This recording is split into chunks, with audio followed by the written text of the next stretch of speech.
ಬಂದೇ ಬರ್ತಾರೆ.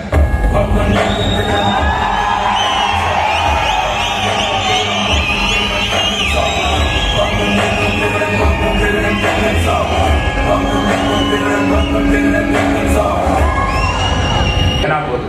ಅಯ್ಯ ಯಾರಿಗುಂಟು ಯಾರಿಗಿಲ್ಲ. ಮಾಡೋ ಕೆಲಸ ಕೇಳಿ ನೋಡೋ ಮುಚ್ಚೋದು ಅಷ್ಟೇ. ನೀನು ಈ ವಿಷಯ ಕರೀತಾರೆ ಅಂತ ಗೊತ್ತಿದ್ದರೆ ನಾನು ಬರ್ತಾನೆ ಇರಲಿಲ್ಲ. ಅಂಬಾನಿ ವಿಷಯಕ್ಕೆ ಯಾರೇ ಕೈ ಹಾಕಿದ್ರು ಖಂಡಿತ ಒಳ್ಳೇದಾಗಲ್ಲ. ಈಗಲೇ ತುಂಬ ಒಳ್ಳೇದಾಗಿದೆ. ಪರ್ಫೆಕ್ಟ್ ಆಗಿ ಪ್ಲಾನ್ ಮಾಡಿ ಎಕ್ಸಿಕ್ಯೂಟ್ ಮಾಡಿದ್ರೆ ಇನ್ನು ಲೈಫಲ್ಲಿ ಕಷ್ಟಪಡ್ಬೇಕಂತ ಲೈಫ್ ಟೈಮ್ ಸರಿ.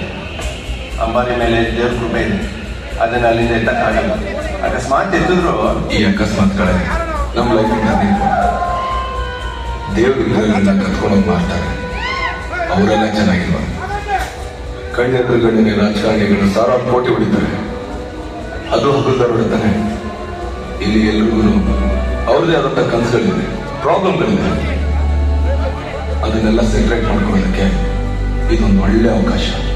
ನಾವೆಲ್ಲ ಒಗ್ಗಟ್ಟಾಗಿ ಕೈ ಹಾಕಿದ್ರೆ ಈ ಡೀಲ್ ಸಕ್ಸಸ್ ಆಗುತ್ತೆ ಅಂತ ನನಗೆ ಕಾನ್ಫಿಡೆನ್ಸ್ ಇದೆ.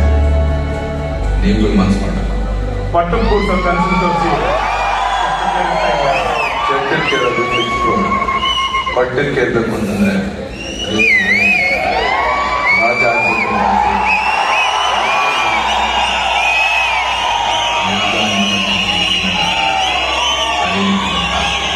ನೋಡಿದ್ರು ಬೆಟ್ಟನ 10 ರಿಸ್ಕ್ ತಗೋಬೋದು, ಆದರೆ 7 ರಿಸ್ಕ್ ತಗೊಳಕ್ಕಾಗಲ್ಲ.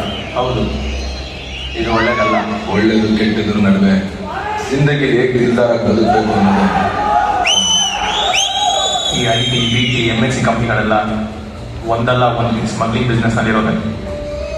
ನಿಮ್ಮ ಕಷ್ಟ, ಕನಸು, ಪರಿಸ್ಥಿತಿಗಳನ್ನ ಮನಸ್ಸಲ್ಲಿ ಇಟ್ಕೊಂಡು ಒಂದ್ಸರಿ ಚೆನ್ನಾಗಿ ಯೋಚನೆ ಮಾಡಿ ನೋಡಿ. ಅಡಿಕೆ ಕದ್ರು ಮಾನವ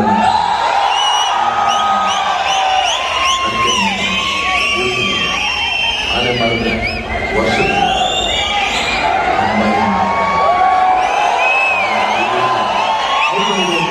ಇಂಥ ದಸರಾ ಹಬ್ಬಗಳನ್ನ ಬಿಡ್ತಾರ.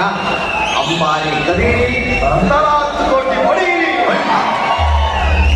ಜಗೋ, ಈ ಕೆಲಸಕ್ಕೆ ಕೈ ಹಾಕೋದು ಒಂದೇ, ನಾವೆಲ್ಲ ಮತ್ತೆ ಜೈಲ್ ಸೇರೋದು ಒಂದೇ. ನಮ್ಗೆ ಡೀಲ್ ಬೇಡ.